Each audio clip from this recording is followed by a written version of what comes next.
고용노동부 장관 나와주시기 바랍니다.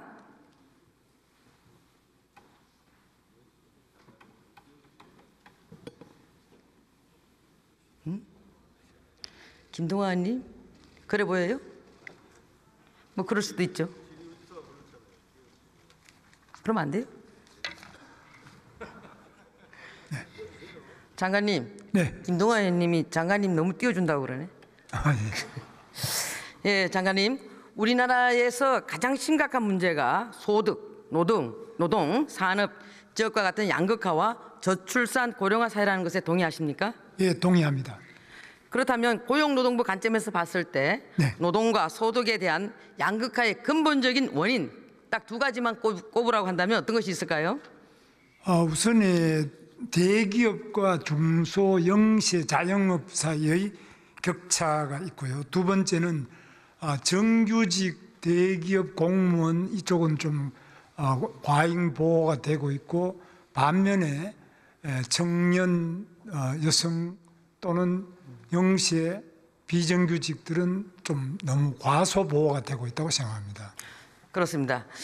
대기업과 중소기업 간의 격차가 굉장히 크게 벌어지고 있고, 또 정규직 중심의 노조 활동, 즉 그 임금 격차 해소와 고용 형태 개선을 위해서 노동부 장관으로서는 좀 할 일도 많이 있지 않겠습니까? 네. 그럼에도 불구하고 민주당은 지난번 장관 청문회 때 일제 식민지 시대 국적 관련 장관님의 발언을 빌미로 해서 한노이 국정감사와 전체의 참석을 막았습니다. 제가 알기로는 장관님은 독립운동가 후손으로 알고 있는데 친일파라는 비난이 있는데 여기에 대해서 어떻게 생각하십니까? 예, 뭐 저는 어릴 때부터 저희 그 조상께서 임진왜란 때 의병장으로 순국을 그 임진왜란 당해에 전투에 나갔다가 순국하셔서 나라로부터 한성부 판관이라는 그 증직을 받고요. 조선시대 때부터 하셨군요, 그죠? 네, 서원에도 또 배향돼 있습니다. 그리고 을사조약에도 반대하는 을사오족 참수를 주장하면서 저희 정조 할아버지께서 중추원 의관을 하시다가 사직하고 상소를 내서 상당히 고초를 겪어서 저희는 일제시대 내내 큰 고초를 많이 겪은 집안. 일제시대 때도 독립운동을 많이 하셨죠, 선조들이? 예, 그렇습니다. 예. 당시에 국제보상운동이라든지 이런 데도 참여를 하고 해서 저희는 일제시대 완전히 몰락한 집안이 됐습니다. 일제시대 때 몰락하셨다고요? 네. 아이고, 예. 그리고 김문수 장관님을 딱 이렇게 김문수라는 이름을 딱 떠올리게 되면은 위장 취업, 수배, 학적 대적, 투옥, 해고 등 그 노동운동가 김문수를 상징하는 키워드입니다. 그래서 기득권과는 거리가 멀고 아주 청렴하다라고 많은 국민들이 생각하고 있습니다. 이러한 장관님을 민주당은 약자에 대한 차별과 혐오 발언으로 국민과 노동자들의 희망을 짓밟았다라고 이렇게 하면서 한노이 전체 회의에 나오시는 것을 막고 막 그러는데 여기에 대해서 어떻게 생각하십니까? 예, 그 점은 우리 국회 환경노동위원회 업무와 관련되거나 저 개인의 도덕성에 관련된 것은 아무리 질타하셔도 제가 다 그걸 응답해야 되고 또 제가 밝히고 답변해야 될 책임이 있습니다만은, 그렇지 않은 부분에 대해서는 저는 저 나름대로 또 거기에 맞게 의원님들 질책이나 또 질문에 답을 해 오고 있습니다. 전태일 열사 기념회 사무총장 역임하셨죠? 예, 제가 전태일 기념사업회를 처음 만들고 만드셨습니까? 사무국장을 했습니다. 훌륭하십니다. 일관 선생 목사님을 모시고 회장님을 모시고 제가 사무국장을 했습니다. 전태일 열사 어머니이신 우리 이소선 여사님께서도 문수는 내 아들이다라고 하셨다는데 어떤 사연이 있습니까? 우리 전태일 동지가 돌아가시고 난 다음에 그때 제가 1학년인데 매우 충격을 받고, 그 다음에 제가 댁으로 선배님의 소개로 그 판잣집, 바로 지금 쌍문동 208번지 전태일 선배가 지은 그 판잣집으로 찾아뵙고 노조 간부들과 그 가족들에 대해서 계속 한자라든지 이런, 당시 잘 모르셨기 때문에 한자나 이런 걸 가르쳐 드리면서 전태일 선배께서 하시던 대학생 친구가 나에게 있었다면 하는 그 대학생 친구 중에 한 사람으로서 그 노조 간부와 또 유족들에 대해서 제가 좀 도움을 드리려고 노력한 적이 있습니다. 아, 그래서 그런 친분이 있으셨군요. 네, 그래서 네. 저는 뭐 어머니 돌아가실 때까지도 계속 제가 도지사 할 때도 도지사 공간에 모셔서 말씀을 듣고 늘 가깝게 지냈습니다. 지금 여기 계시는 우리 야당 의원님도 그렇게 말씀하시는 분들도 많이 계시고 또 밖에 계시는 분들도 그런 말씀하신 분들이 있던데, 한때는 혁명을 꿈꾸다가 전향하였다고 해서 이 좌파 진영에서는 변절자, 대신자, 수구, 거구라는 비판이 있는데 동의하십니까? 예, 제가 이제 혁명을 하려고 했던 것은 사회주의 혁명이었는데요. 그 이유는 대학에 들어가서 마르크스 레닌주의 공부를 하면서 평등한 사회, 그리고 다른 어떤 외세의 지배를 받지 않는 사회, 그리고 또 미래가 다 이렇게 행복하고 잘 사는 유토피아를 꿈꿨습니다. 그렇습니까? 그 유토피아를 꿈꾼 것이 바로 소비에트나 중국 공산당이었는데 1990년대에 바로 소비에트가 무너지고 철의 장막이 걷히면서 소비에트는 결코 유토피아도 아니고 정말 너무 제가 배우고 꿈꿨던 마르크스 레닌의 그 이론과 너무나 다르고 차별과 착취와 인권이 하나도 없는 억압된 사회라는 것을 알고 매우 고심하면서 이건 아니구나, 현실은 결코 유토피아가 한꺼번에 이루어질 수 없다. 그래서 차근차근하게 유토피아로 점진적으로 접근해야 된다. 이렇게 해서 자유민주주의 시장경제를 신봉하게 되었습니다. 잘 오셨습니다. 본회의장에서 계엄에 대해서 사과하지 않았다고 민주당이 난리던데 어떻게 생각하십니까? 계엄에 대해서는 뭐 저는 찬성을 안 합니다. 대통령께서 계엄하신 거를 저는 국무회의 참석해서 찬성한 적도 없고 저를 부르지도 않았습니다만은 예. 그러나 지금 생각해도 만약 불러서 제가 참석했다면 적극적으로 이 계엄은 안 된다고 말씀드리고 반대를 했을 겁니다. 그러나 이제 이 계엄이 내란이냐 하는 부분은 그거는 법원에서 판단을 내릴 것으로 보고 있습니다. 저는 이 계엄은 내란이라든지 이렇게 바로 계엄은 내란과 같은 것이다라는 이런 정의에 대해서는 동의할 수가 없습니다. 그래서 헌재에서 판단할 거다 이거죠? 헌재가 아니라 그거는 사법적인 그 법원의 판단이 아니겠습니까? 헌재에서는 계엄이 내란이냐 하는 부분은 다루지 그건 않는 이제 것으로 제가 형사재판 할 테고요. 네. 또 헌재에서도 따로 판단할 것이니까 계엄은 잘못됐지만은 그렇다고 해서 그걸 갖다 내란이라고 등식 이고를 시킬 수는 없다 이거죠? 내란 범위나 내란 수괴나 내란에 대한 선전 홍보를 한다라고 하는 것은 이것은 법률적 범죄 행위이기 때문에 그 부분은 우리 헌법에 나와 있는 것처럼 유죄 판결이 확정되기 전까지는 그런 말을 함부로 하는 것은 인권 침해로 생각합니다.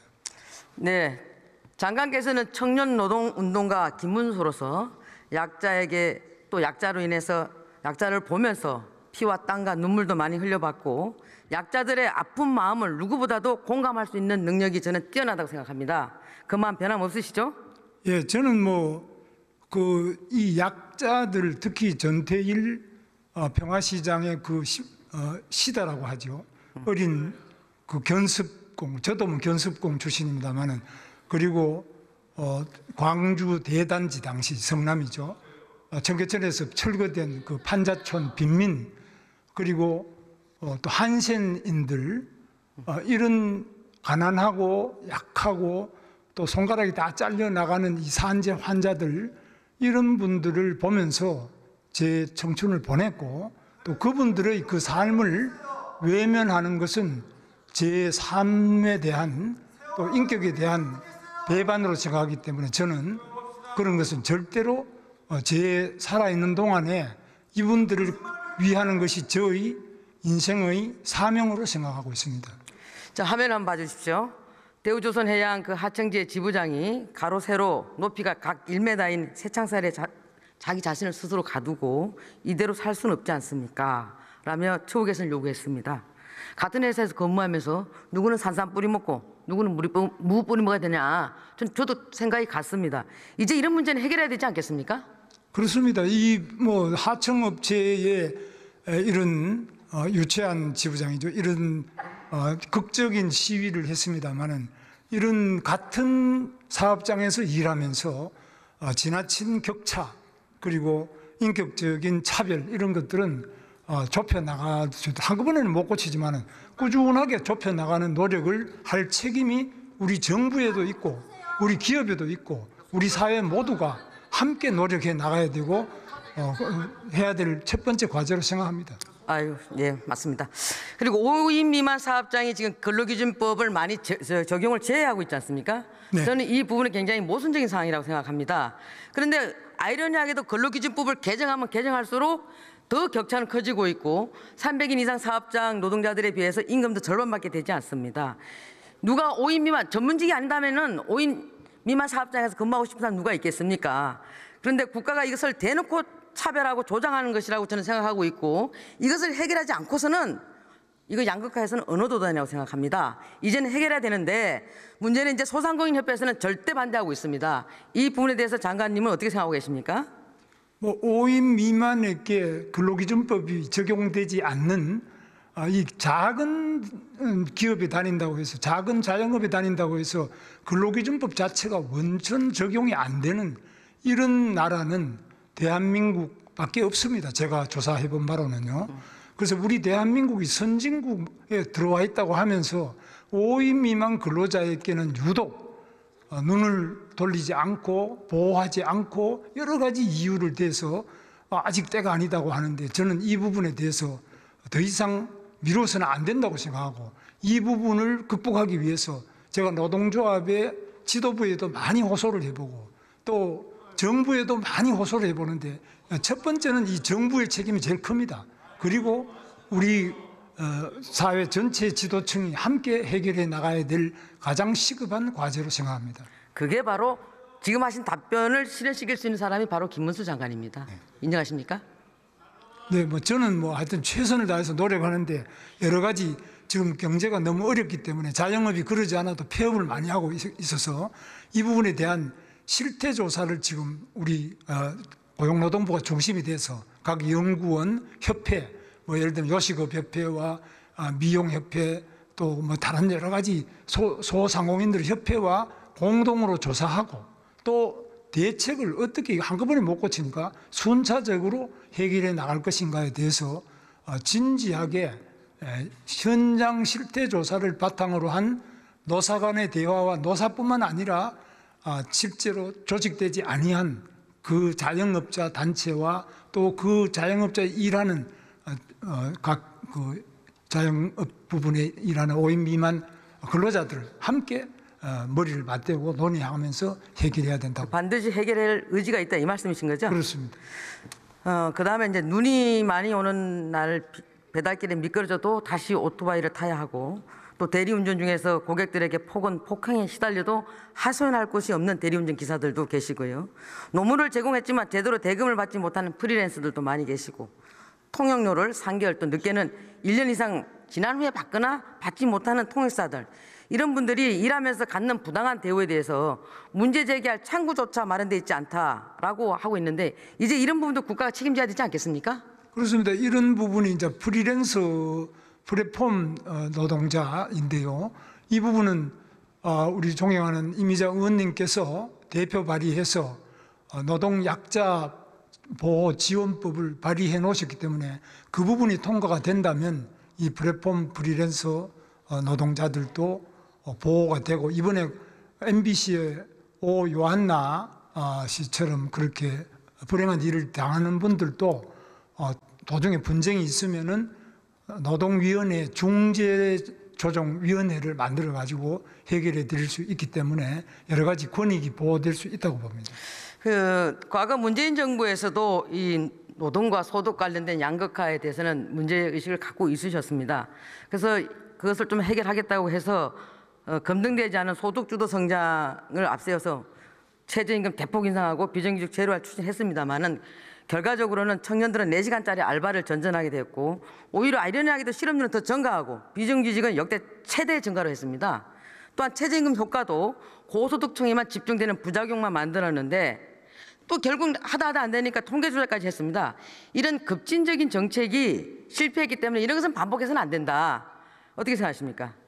예, 뭐 문재인 대통령 때 한 여러 가지 노동 정책 중에 긍정적인 부분도 있습니다만은 뜻은 좋았는데 방금 의원님 말씀하신 것처럼 처음에 정책의 의도와는 다르게 결과적으로 더 어려운 사람들을 늘린다든지 더 어려운 처지로 빠뜨리는 그런 결과도 없지 않다고 생각합니다. 그런 부분을 찾아서 우리가 해결해 나가야 된다고 봅니다. 아무리 급해도 급진적인 정책은 오히려 더 역설적인 효과를 갖고 올 수도 있다라는 것이죠.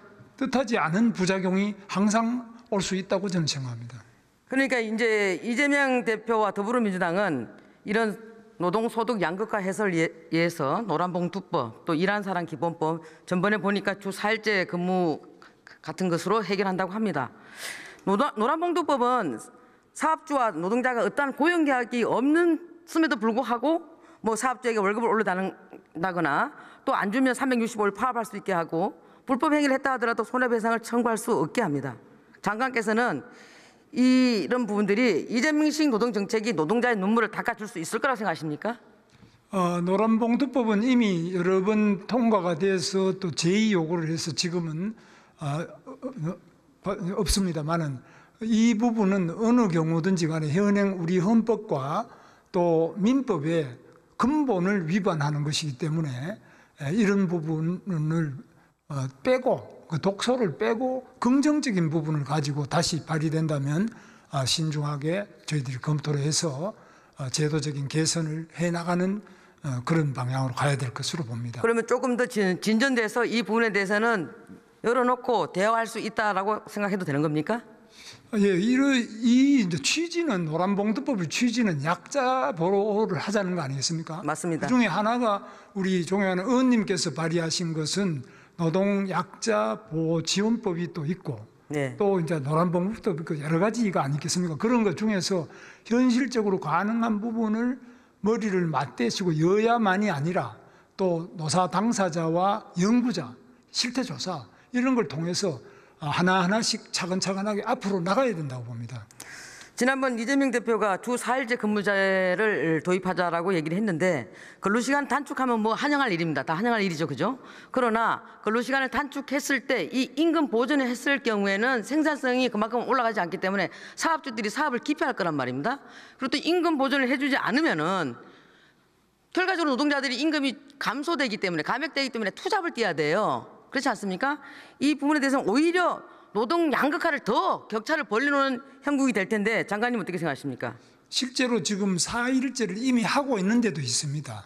그런 소수 기업이지만 하고 있는 데도 있고 또 어떤 기업은 할 수 있는 데도 있을 겁니다. 지금 안 하지만. 그러나 그걸 하게 되면 문을 닫아야 되는 데도 상당히 많을 수 있습니다. 그래서 이 부분은 지금 현실 자체가 어느 상태에 있는지를 보고 해야지 일률적으로 모두 언제부터 다 주 4일제를 한다 이렇게 했을 때는 많은 그 부작용 4일제를 하자는 건 근로시간을 단축해서 여가시간을 늘리고 행복하게 하자는데 오히려 행복은 고사하고 일자리를 잃어버리는 이런 결과가 얼마 오는지 이런 것을 종합적으로 봐서 추진할 필요가 있다고 봅니다. 일률적으로 바로 급하게 4일제를 하자 4.5일제를 하자 이렇게 할 때는 현재와 같은 경제적인 아주 공공한 시기에는 많은 폐업 도산을 가져올 것으로 보고 있습니다. 저도 그게 동의합니다. 지금 이제 시급한 노동 현안에 대해서 몇 가지 말씀드리겠습니다. 지금 임금 채권 문제로 인해 가지고 많은 노동자들이 눈물을 흘리고 있습니다. 여기에 대해서 대안과 대책이 있으면 말씀해 주시기 바랍니다. 임금 체불에 대해서는 이 부분은 제일 중요한 점이 체불 임금의 40% 이상이 퇴직금입니다. 그래서 이 퇴직금을 퇴직연금으로 해서 회사 안에 가지는 게 아니고 회사 바깥에 금융기관이나 자산운용사에다가 미리 하면 이 퇴직금 40%만큼 줄일 수 있고 두 번째는 대지급 제도 같은 것도 조금 더 강화를 해서 회사가 망해서 못 돈을 갚는 지금 또 대우 위니아라든지 뭐 큐텐이라든지 여러 대형 체불임금 업체 많습니다. 이런 부분에 대해서도 국가가 가만히 집에 있는 사람한테도 전 국민에게도 25만 원 주자 그러는데 예. 자기가 일한 거를 못 받는 데는 맞죠. 먼저 줘야 안 되겠습니까? 아, 그렇습니다. 그래서 예. 저는 일한 사람들이 일하고 돈 못 받는 부분은 국가가 책임지고 먼저 갚아드리는 것이 돈을 지급하는 것이 우리 국가가 해야 될 일로 생각합니다. 저는 김문수 장관님의 방금 그 말씀을 믿습니다. 본 의원이 에스크로제를 도입하자고 했는데 의장님 뭐 하십니까? 예? 뭐 막 소리 지르고 이러는데 의장님 좀 제재 좀 해주세요. 하세요. 예? 네, 하세요. 민주당 쫄리십니까? 쫄리면 집니다.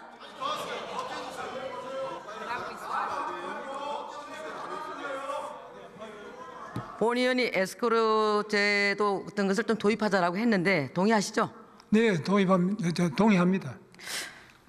그 장관님께서도 좀 전에 말씀하셨습니다만은 직장 내 괴롭힘 굉장히 심각합니다. MBC 같은 경우에 기상캐스터 고 요한나 씨가 직장 내 괴롭힘으로 해서 참 안타까운 사연을 우리한테 전했지 않습니까? 네. 지금 MBC는 그동안 몇 차례 근로감독관을 통해서도 임금 체불, 부당노동 행위, 모성보호법 위반 이런 걸로 사회적 지탄을 많이 받아왔고 사장이 지금 기소된 걸로 알고 있는데 이거 뿌리 뽑아야 되지 않겠습니까? 네, 저는 뭐 뿌리 뽑아야 된다고 생각하는데 특히 이 방송사의 기상캐스터들이 프리랜서로서 정말 자기 꿈을 이루기는 고사하고 목숨을 잃어버리는 이런 일은 어떤 경우든지 반드시 막아야 된다고 생각합니다. 그다음에 지금 이제 굉장히 핫한 이슈가 반도체 특별법에서 화이트 이그젬션에 대해서 이제 논의를 했고 그래서 한동안 그 이재명 대표도 이 부분에 대해서는 좀 유연한 정책을 쓸 것처럼 했습니다. 그래서 처음에는 이산이다 해서 기업가들이 맞습니다라고 했는데 아니다 저산이다. 그리고 또 다시 저산이다 하니까 또 기업가들한테 희망 고문을 지금 하고 있는데 여기에 대해서 기업가들은 이 부분에 대해서 근로시간 규제를 좀 풀어달라고 하지만 노동조합에서는 이거 건강권 보호를 해야 되는 데 있어서 이건 건강권 침해다. 그리고 여기에 대해서 연구개발은 이거하고 상관없이 할 수 있는 건데 왜 이렇게 하라고 하느냐. 이재명 대표의 갈짓자 행보, 이산저산 행보가 결과적으로 기업들은 희망 고문을 했지만 사실 또 건강권도 보호해야 되는 건 사실입니다. 그래서 근로시간 유연성에 대해서 장관님의 견해는 어떻습니까? 이 부분은 모든 업종에 하자는 게 아니라 반도체 부분에 대해서 그것도 연구개발직에 한해서 그것도 연봉이 1억이 넘는 부분에 한해서 그것도 건강권을 보호하는 범위 내에서 이 자율성을 좀 주자. 지금 무조건 주 50위가 되는데 한 주는 50위 안 해도 그 다음 주는 또 더 못하게 이렇게 주 무조건 단위로 끊는 것을 조금 유연하게 하자는 이야기인데 이런 부분에 대해서는 우리 반도체는 기본적으로 속도 전쟁입니다. 이 속도가 늦으면 쓸모가 없는 반도체가 되지 않습니까? 그래서 이 반도체 연구 개발 부분에 대하여 또 연봉이 억대가 넘는 연구자들 건강권을 보호하는 범위 내에 본인 동의 있는 범위 내에서 하자는 것에 대해서는 정말 좀 현실을 좀 직시하는 합의가 이루어질 수 있기를 기대합니다. 제조업이나 이런 데 절대 안 됩니다. 그건 다른 부분 확고하시죠? 넓히자는 건 아닙니다. 그렇죠? 예, 믿습니다. 지금 이제 정년 연장에 대해서 또 다시 민주당에서도 꺼내 들고 있고 우리 당도 거기에 대해서는 일부 동의하고 있습니다. 그러나 이제 청년들에게는 이게 꼭 반가운 얘기는 아니거든요. 네. 이와 관련돼서 정년 연장에 대해서 장관님의 생각은 어떻습니까? 정년 연장은 이제 연세가 좀 드신 정년에 근접한 분들에 대해서는 절박합니다. 그러나 예를 들면 젊은이들이 가고 싶어하는 공무원, 공기업, 대기업, 정규직 이 경우에는 정년을 연장하는 만큼 신규 채용을 적게 할 거 아닙니까? 그러면 결국 청년들이 상대적으로 좀 피해를 많이 보게 돼 있습니다. 그래서 저희는 한 사람의 청년과 한 사람의 정년에 임박한 사람을 놓고 볼 때는 청년들을 좀 우선적으로 보호해줘야 안 되느냐. 왜냐하면 청년은 노동조합도 없고 또 여러 가지 경제적으로 약자입니다. 그래서 청년들에게 우선권을 줘야 되지 않느냐. 청년을 희생으로 해서 정년을 일률적으로 연장하는 것은 문제가 있다, 이런 취지지. 연세 드신 분들도 지금 열심히 뭐 쓰레기도 줍고 뭐 온갖 험한 일을 다 하면서 생계를 유지하기 위해서 애쓰시는데 이분들 도와드리도록 해야 되고, 그거는 뭐 우리가 적극적으로 애를 쓰고 정년도 연장할 수 있는 부분은 또 중소기업 같은 데는 연장해도 청년들이 안 간다니까 문제가 없지 않습니까? 이런 걸 구분해야지.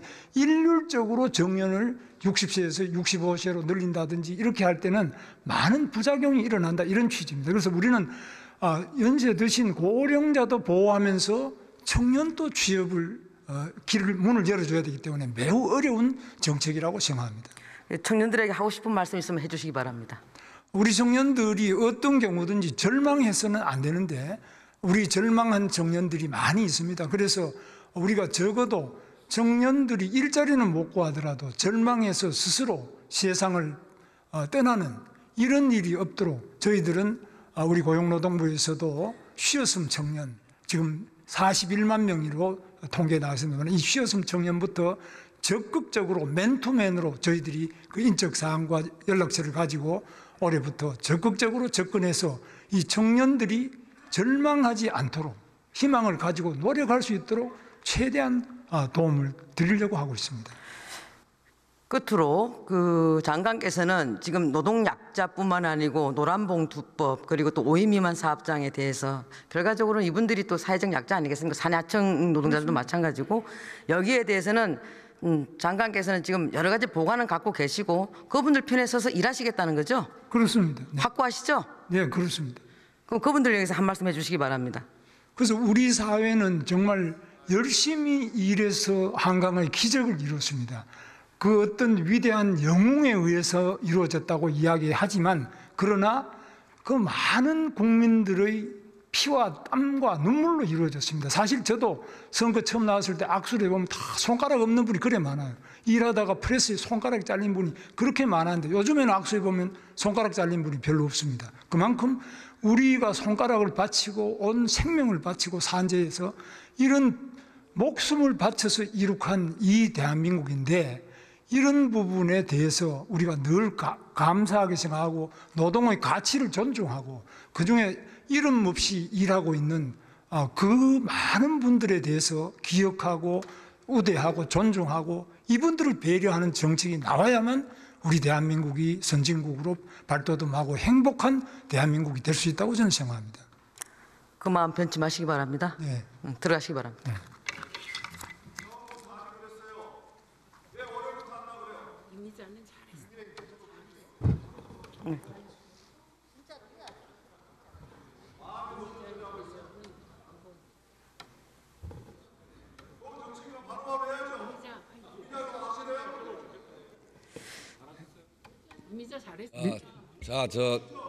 저 마저 들으세요. 민주당 의원님들이 김문수 지사님한테 굉장히 좀 민감하신 거 보니까 맞아, 김문수 장관님께 쫄리는 게 많은지 이렇게 민감한지 모르겠어요. 많이 쫄리시죠? 조금 더 돌리세요. 지금까지 국힘 중에 제일 잘했어요.